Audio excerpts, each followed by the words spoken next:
Lui écrit ce qui suit. Voici ceux de la province qui revinrent de l'exil, ceux que Nebuchadnezzar, roi de Babylone, avait emmenés captifs et qui retournèrent à Jérusalem et en Juda, chacun dans sa ville. Ils partirent avec Zorobabel, Josué, Néhémie, Azaria, Rahamia, Nakamani, Mardoché, Bilshan, Mispéret, Bigvaï, Néhum, Baana. Nombre des hommes du peuple d'Israël. Les fils de Paréosh, 2172, les fils de Shephatia, 372, les fils d'Arash, 652, les fils de Pachat-Moab, des fils de Josué et de Joab, 2818, les fils d'Élam, 1254, les fils de Tzatu, 845, les fils de Tzakaï, 760, les fils de Binui, 648, les fils de Bébaï, 628, les fils d'Asgad, 2322, les fils d'Adonikam, 667, les fils de Bigvaï, 2067, les fils d'Adin, 655, les fils d'Ater, de la famille d'Ézéchias, 98, les fils de Hachum, 328, les fils de Betsaï, 324, les fils de Harif, 112, les fils de Gabaon, 95, les gens de Bethléem et de Netopha, 188, les gens d'Anatoth, 128, les gens de Beth Azmavet, 42, les gens de Kirjat-Jéarim, de Képhira et de Béhéroth, 743, les gens de Rama et de Geba, 621, les gens de Micmas, 122, les gens de Bethel et d'Aï, 123, les gens de l'autre Nebo, 52, les fils de l'autre Élam, 1254, les fils de Harim, 320, les fils de Jéricho, 345, les fils de Lod, de Hadid et d'Ono, 721, les fils de Sénaa, 3930, sacrificateurs, les fils de Jedaéja, de la maison de Josué, 973, les fils d'Imer, 1052, les fils de Pashur, 1247, les fils de Harim, 1017.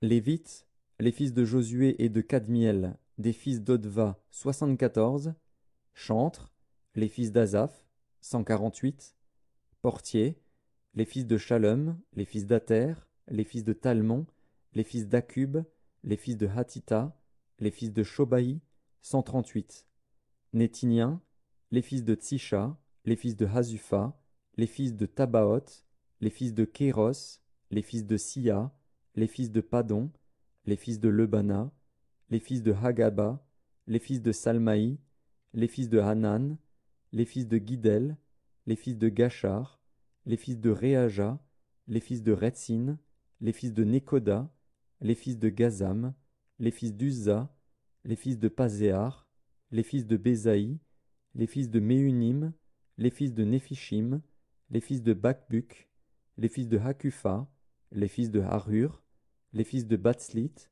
les fils de Mehida, les fils de Harsha, les fils de Barkos, les fils de Sisera, les fils de Tamar, les fils de Netsiar, les fils de Hatifa, fils des serviteurs de Salomon, les fils de Sotaï, les fils de Sophéret, les fils de Périda, les fils de Jaala, les fils de Darkon, les fils de Guidel, les fils de Shephatia, les fils de Hatil, les fils de Pokeret Hatsebaïm, les fils d'Amon.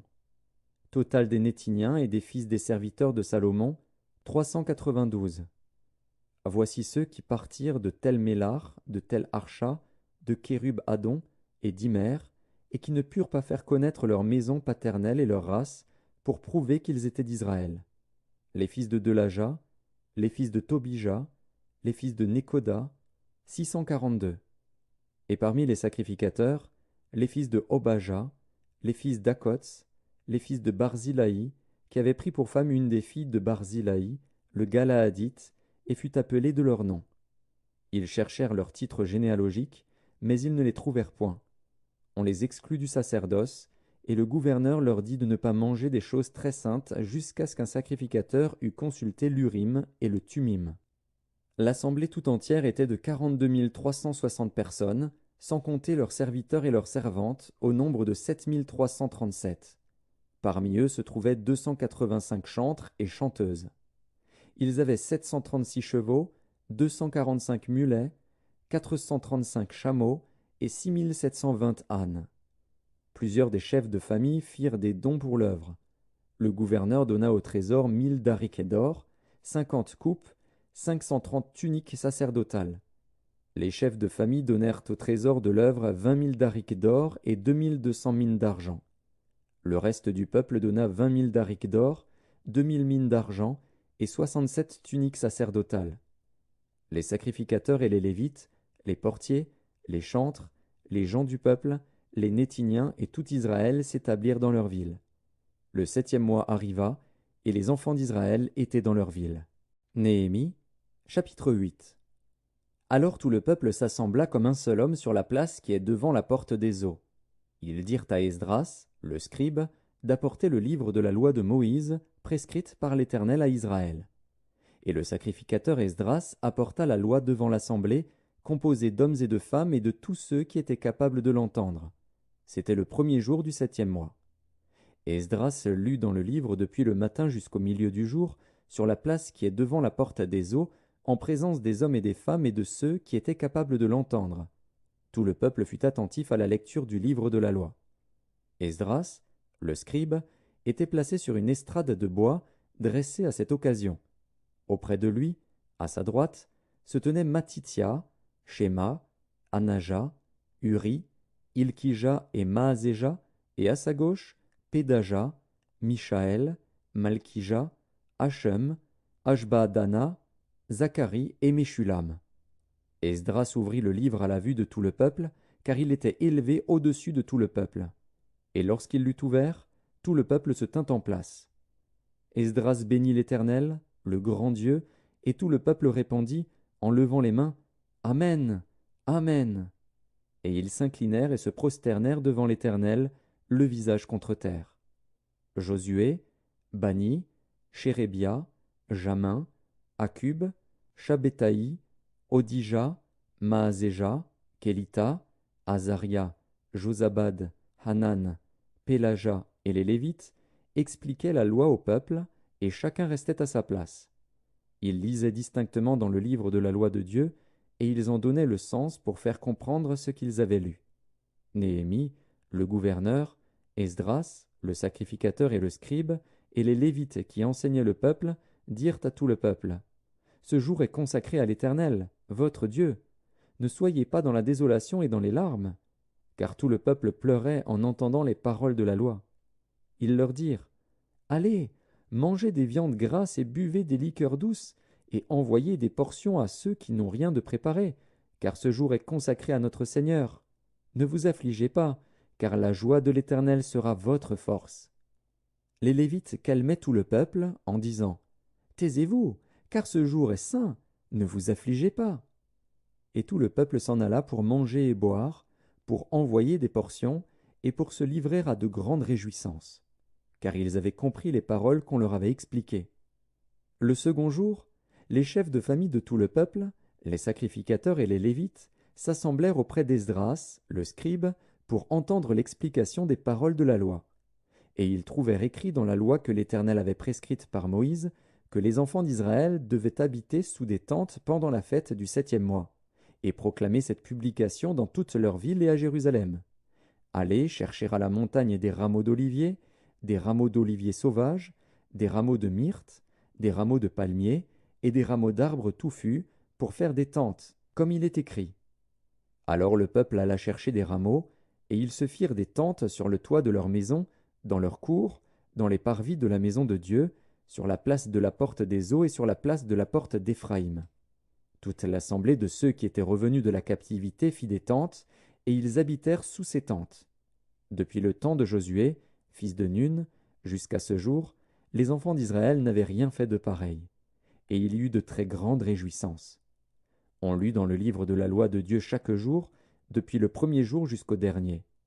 On célébra la fête pendant 7 jours, et il y eut une assemblée solennelle le 8e jour, comme cela est ordonné. Néhémie, chapitre 9. Le 24e jour du même mois, les enfants d'Israël s'assemblèrent, revêtus de sacs et couverts de poussière, pour la célébration d'un jeûne. Ceux qui étaient de la race d'Israël, s'étant séparés de tous les étrangers, se présentèrent et confessèrent leurs péchés et les iniquités de leurs pères. Lorsqu'ils furent placés, on lut dans le livre de la loi de l'Éternel, leur Dieu, pendant un quart de la journée. Et pendant un autre quart, ils confessèrent leurs péchés et se prosternèrent devant l'Éternel, leur Dieu. Josué, Bani, Kadmiel, Shébania, Buni, Chérébia, Bani et Kénani montèrent sur l'estrade des Lévites et crièrent à haute voix vers l'Éternel, leur Dieu. Et les Lévites Josué, Kadmiel, Bani, Achabnia, Chérébia, Odija, Shébania et Pétachia dirent, Levez-vous, bénissez l'Éternel, votre Dieu, d'éternité en éternité. Que l'on bénisse ton nom glorieux, qui est au-dessus de toute bénédiction et de toute louange. C'est toi, Éternel, toi seul, qui as fait les cieux des cieux et toute leur armée, la terre et tout ce qui est sur elle, les mers et tout ce qu'elles renferment. Tu donnes la vie à toutes ces choses, et l'armée des cieux se prosterne devant toi. C'est toi, Éternel Dieu, qui as choisi Abraham, qui l'a fait sortir d'Ur en Chaldée, et qui lui a donné le nom d'Abraham. Tu trouvas son cœur fidèle devant toi, tu fis alliance avec lui, et tu promis de donner à sa postérité le pays des Cananéens, des Hétiens, des Amoréens, des Phéréziens, des Jébusiens et des Girgasiens. Et tu as tenu ta parole, car tu es juste. Tu vis l'affliction de nos pères en Égypte, et tu entendis leurs cris vers la mer Rouge. Tu opéras des miracles et des prodiges contre Pharaon, contre tous ses serviteurs et contre tout le peuple de son pays, parce que tu savais avec quelle méchanceté ils avaient traité nos pères, et tu fis paraître ta gloire comme elle paraît aujourd'hui. Tu fendis la mer devant eux, et ils passèrent à sec au milieu de la mer. Mais tu précipitas dans l'abîme, comme une pierre au fond des eaux, ceux qui marchaient à leur poursuite.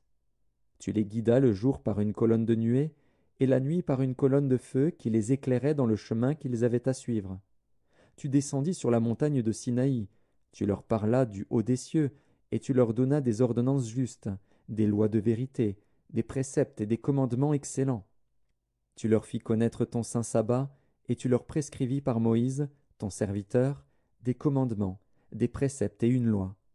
Tu leur donnas, du haut des cieux, du pain quand ils avaient faim, et tu fis sortir de l'eau du rocher quand ils avaient soif. Et tu leur dis d'entrer en possession du pays que tu avais juré de leur donner. Mais nos pères se livrèrent à l'orgueil et raidirent leur cou. Ils n'écoutèrent point tes commandements. Ils refusèrent d'obéir, et ils mirent en oubli les merveilles que tu avais faites en leur faveur. Ils raidirent leur cou.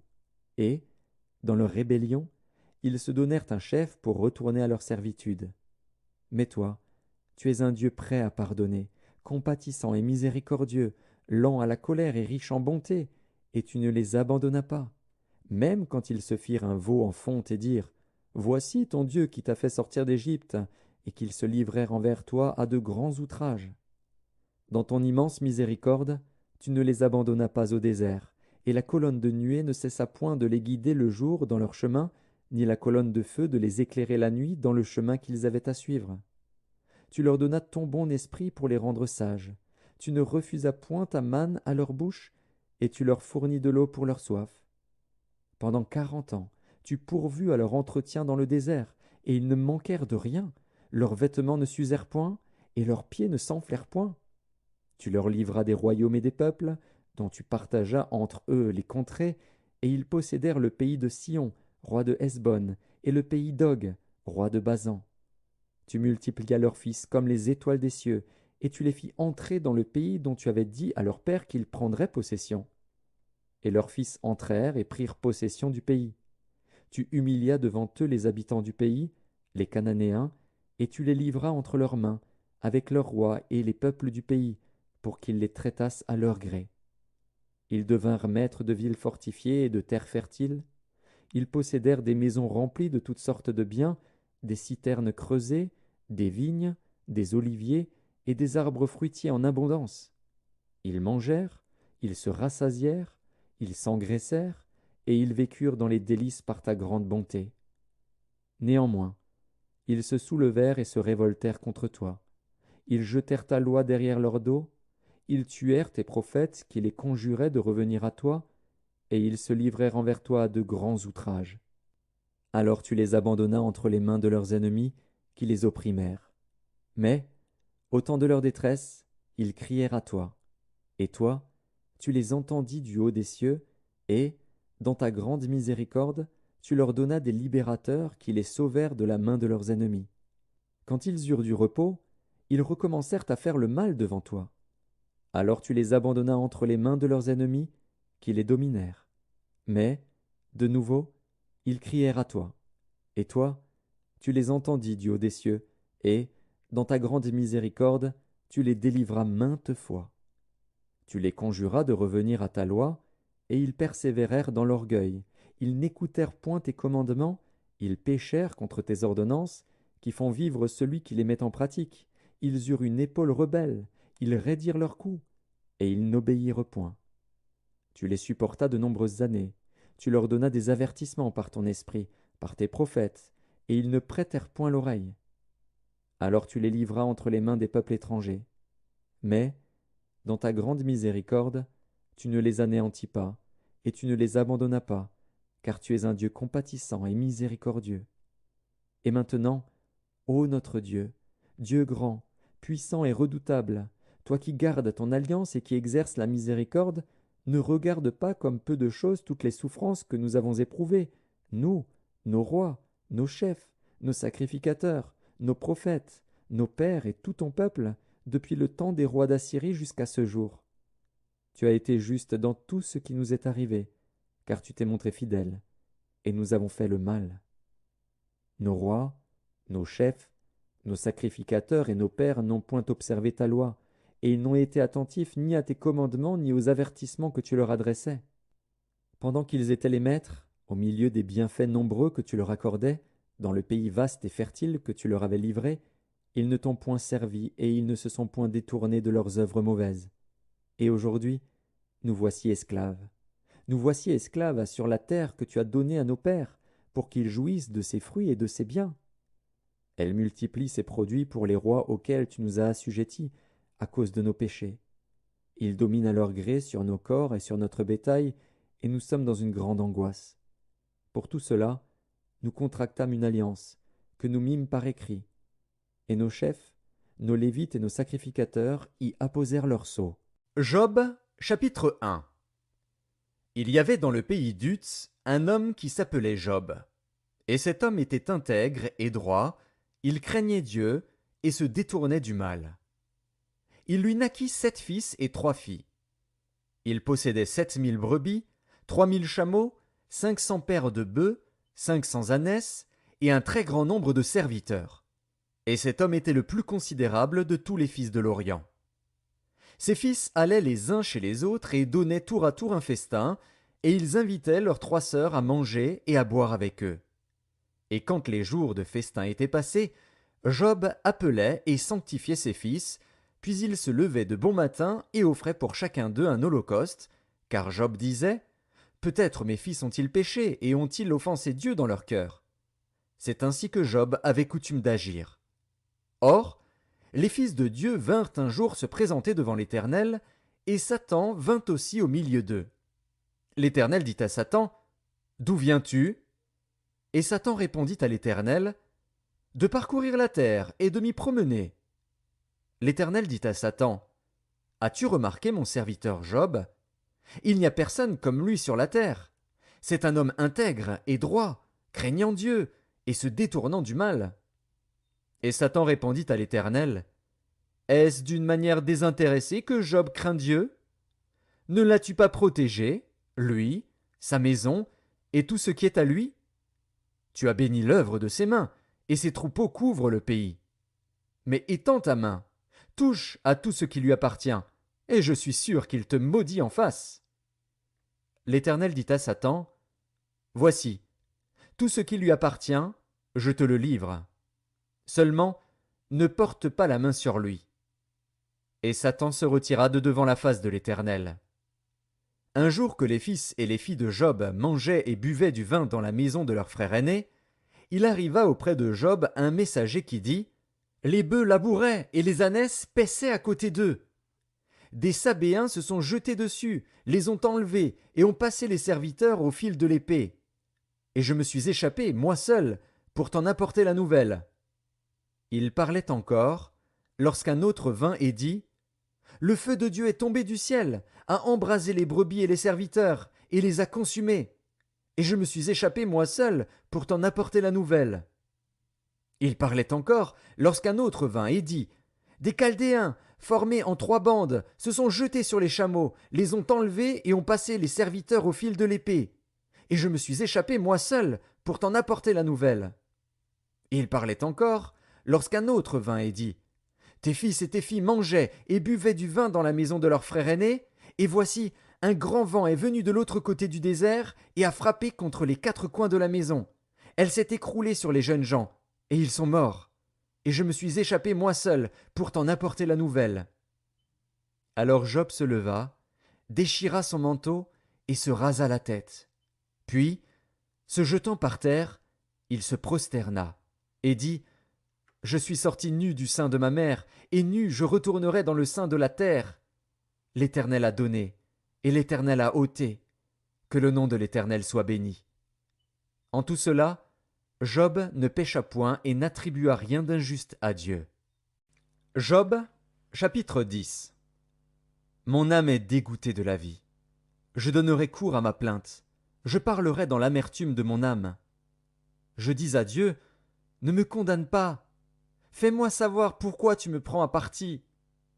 Te paraît-il bien de maltraiter, de repousser l'ouvrage de tes mains, et de faire briller ta faveur sur le conseil des méchants? As-tu des yeux de chair? Vois-tu comme voit un homme? Tes jours sont-ils comme les jours de l'homme, et tes années comme ses années, pour que tu recherches mon iniquité, pour que tu t'enquières de mon péché, sachant bien que je ne suis pas coupable, et que nul ne peut me délivrer de ta main. Tes mains m'ont formé, elles m'ont créé, elles m'ont fait tout entier, et tu me détruirais. Souviens-toi que tu m'as façonné comme de l'argile. Voudrais-tu de nouveau me réduire en poussière? Ne m'as-tu pas coulé comme du lait?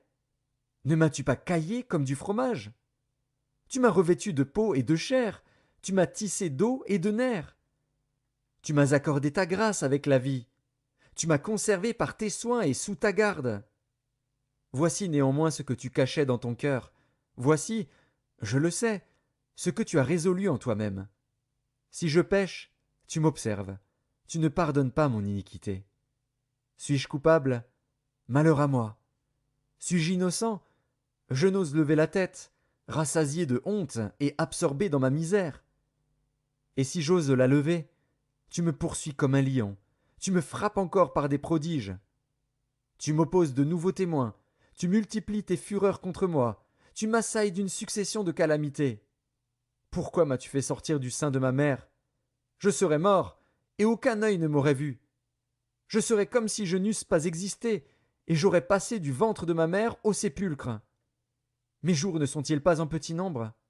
Qu'il me laisse, qu'il se retire de moi, et que je respire un peu, avant que je m'en aille, pour ne plus revenir, dans le pays des ténèbres et de l'ombre de la mort, pays d'une obscurité profonde, où règne l'ombre de la mort et la confusion, et où la lumière est semblable aux ténèbres. Job, chapitre 11. Tsophar de Naama prit la parole et dit: « Cette multitude de paroles ne trouvera-t-elle point de réponse, et suffira-t-il d'être un discoureur pour avoir raison? Tes vains propos feront-ils taire les gens? Te moqueras-tu, sans que personne te confonde? Tu dis: ma manière de voir est juste, et je suis pur à tes yeux.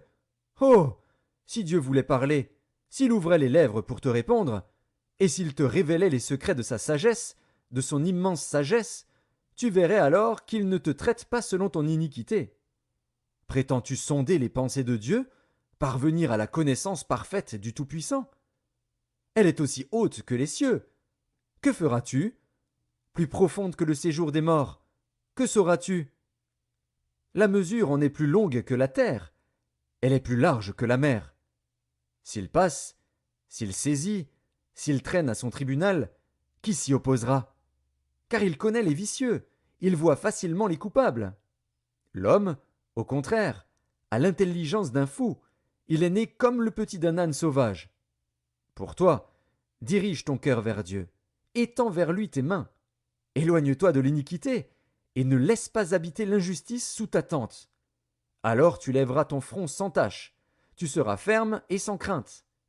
Tu oublieras tes souffrances, tu t'en souviendras comme des eaux écoulées. Tes jours auront plus d'éclat que le soleil à son midi, tes ténèbres seront comme la lumière du matin. Tu seras plein de confiance, et ton attente ne sera plus vaine. Tu regarderas autour de toi, et tu reposeras en sûreté. Tu te coucheras sans que personne ne trouble, et plusieurs caresseront ton visage. Mais les yeux des méchants seront consumés. Pour eux, point de refuge. La mort. Voilà leur espérance. Job, chapitre 12. Job prit la parole et dit: On dirait, en vérité, que le genre humain c'est vous, et qu'avec vous doit mourir la sagesse. J'ai tout aussi bien que vous de l'intelligence, moi, je ne vous suis point inférieur. Et qui ne sait les choses que vous dites? Je suis pour mes amis un objet de raillerie, quand j'implore le secours de Dieu. Le juste, l'innocent, un objet de raillerie. Au malheur le mépris, c'est la devise des heureux. À celui dont le pied chancelle est réservé le mépris. Il y a paix sous la tente des pillards, sécurité pour ceux qui offensent Dieu, pour quiconque se fait un Dieu de sa force. Interroge les bêtes, elles t'instruiront. Les oiseaux du ciel, ils te l'apprendront. Parle à la terre, elle t'instruira, et les poissons de la mer te le raconteront. Qui ne reconnaît chez eux la preuve que la main de l'Éternel a fait toutes choses? Il tient dans sa main l'âme de tout ce qui vit, le souffle de toute chair d'homme. L'oreille ne discerne-t-elle pas les paroles, comme le palais savoure les aliments? Dans les vieillards se trouve la sagesse, et dans une longue vie l'intelligence. En Dieu réside la sagesse et la puissance. Le conseil et l'intelligence lui appartiennent. Ce qu'il renverse ne sera point rebâti. Celui qui l'enferme ne sera point délivré. Il retient les eaux et tout se dessèche. Il les lâche et la terre en est dévastée. Il possède la force et la prudence. Il maîtrise celui qui s'égare ou fait égarer les autres. Il emmène captifs les conseillers. Il trouble la raison des juges. Il délie la ceinture des rois. Il met une corde autour de leurs reins. Il emmène captifs les sacrificateurs. Il fait tomber les puissants. Il ôte la parole à ceux qui ont de l'assurance. Il prive de jugement les vieillards. Il verse le mépris sur les grands. Il relâche la ceinture des forts. Il met à découvert ce qui est caché dans les ténèbres. Il produit à la lumière l'ombre de la mort. Il donne de l'accroissement aux nations, et il les anéantit. Il les étend au loin, et il les ramène dans leurs limites. Il enlève l'intelligence aux chefs des peuples, il les fait errer dans les déserts sans chemin. Il tâtonne dans les ténèbres, et ne voit pas clair. Il les fait errer comme des gens ivres. Job, chapitre 13. Voici, mon œil a vu tout cela. Mon oreille l'a entendu et y a pris garde. Ce que vous savez, je le sais aussi, je ne vous suis point inférieur. Mais je veux parler au Tout-Puissant, je veux plaider ma cause devant Dieu. Car vous n'imaginez que des faussetés, vous êtes tous des médecins de néant. Que n'avez-vous gardé le silence? Vous auriez passé pour avoir de la sagesse. Écoutez, je vous prie, ma défense, et soyez attentifs à la réplique de mes lèvres.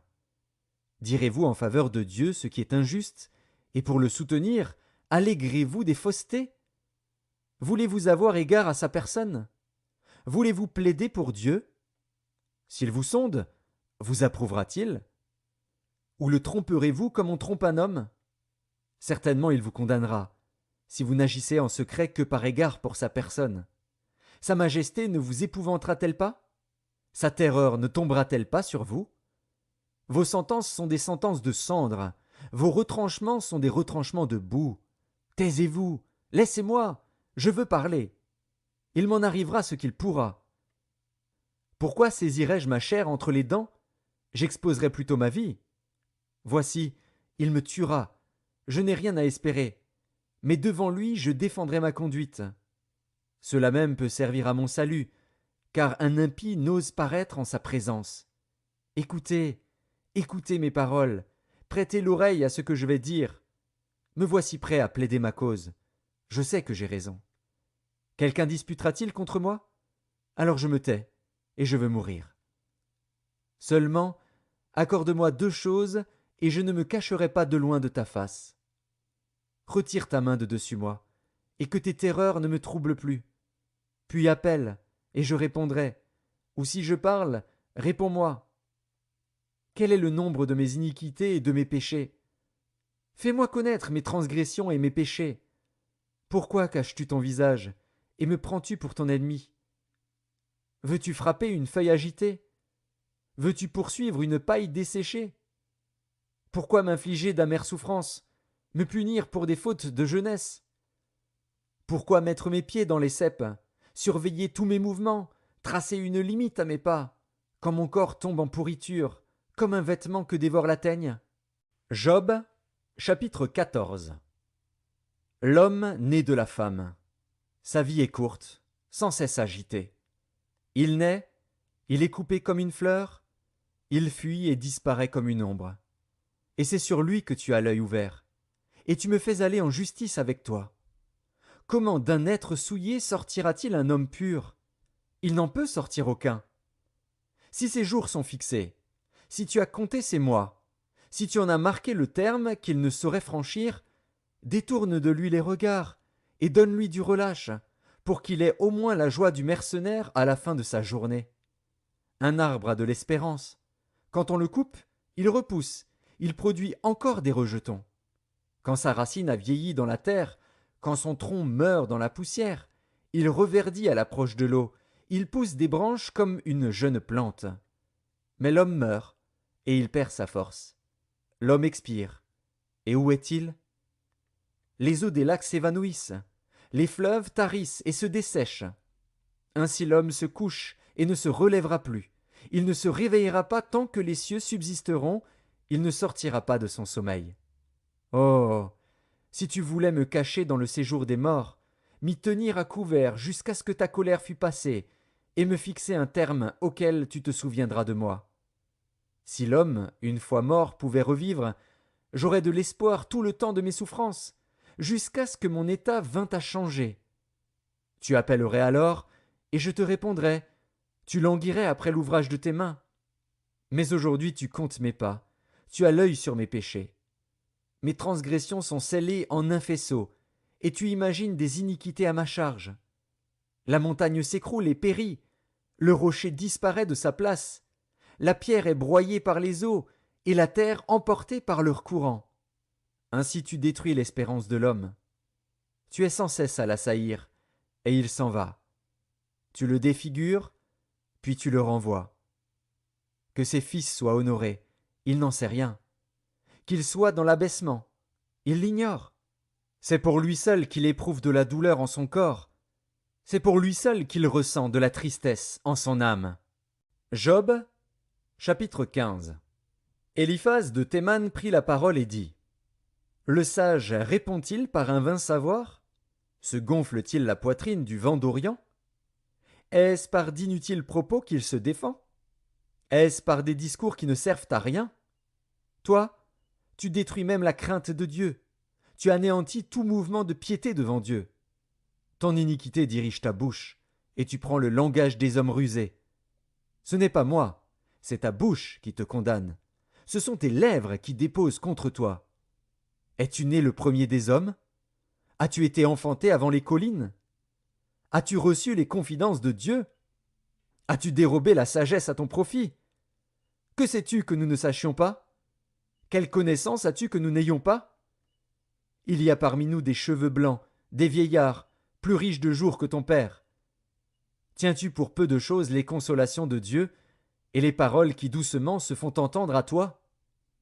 Où ton cœur t'entraîne-t-il? Et que signifie ce roulement de tes yeux? Quoi? C'est contre Dieu que tu tournes ta colère et que ta bouche exhale de pareils discours. Qu'est-ce que l'homme pour qu'il soit pur? Celui qui est né de la femme peut-il être juste? Si Dieu n'a pas confiance en ses saints, si les cieux ne sont pas purs devant lui, combien moins l'être abominable et pervers, l'homme qui boit l'iniquité comme l'eau?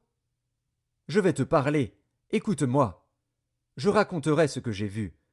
ce que les sages ont fait connaître, ce qu'ils ont révélé, l'ayant appris de leur père.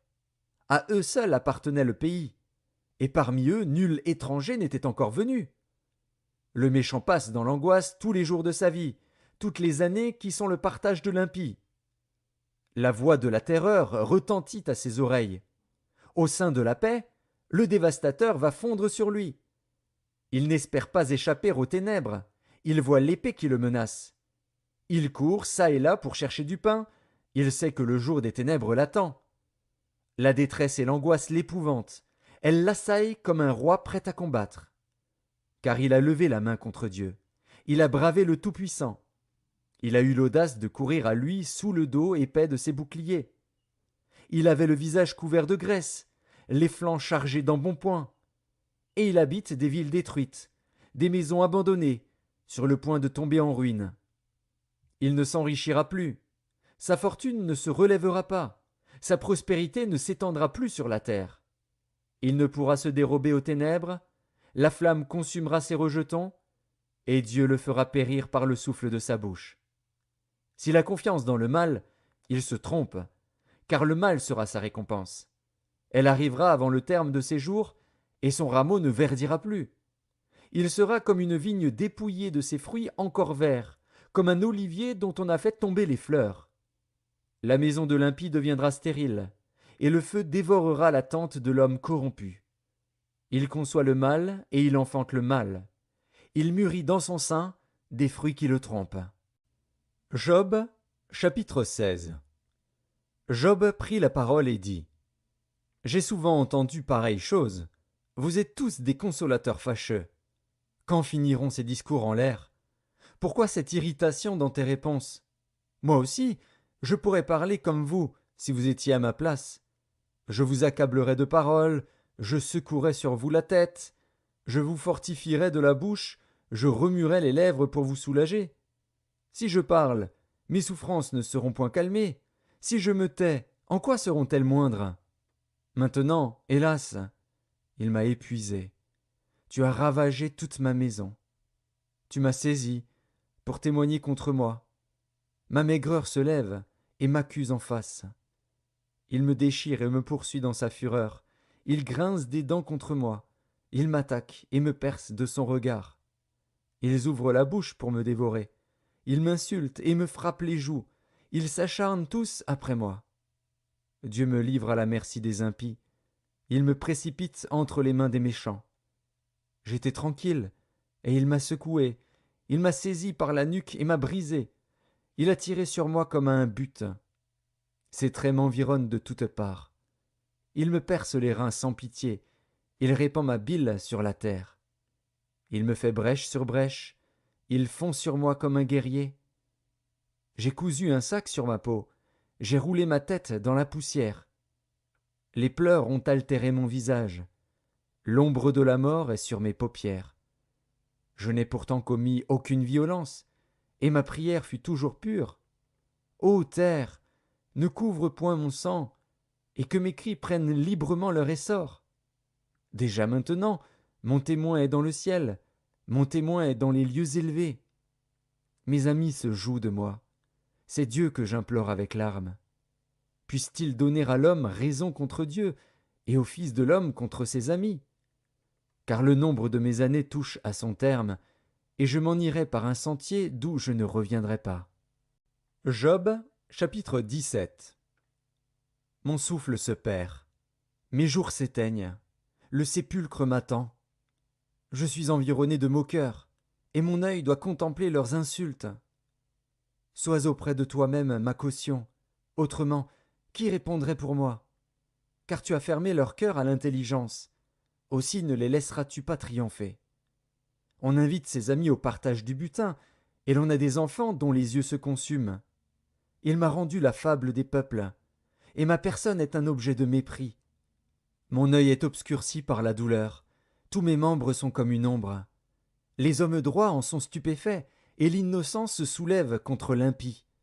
Le juste néanmoins demeure ferme dans sa voie. Celui qui a les mains pures se fortifie de plus en plus. Mais vous tous, revenez à vos mêmes discours, et je ne trouverai pas un sage parmi vous. Quoi ? Mes jours sont passés, mes projets sont anéantis.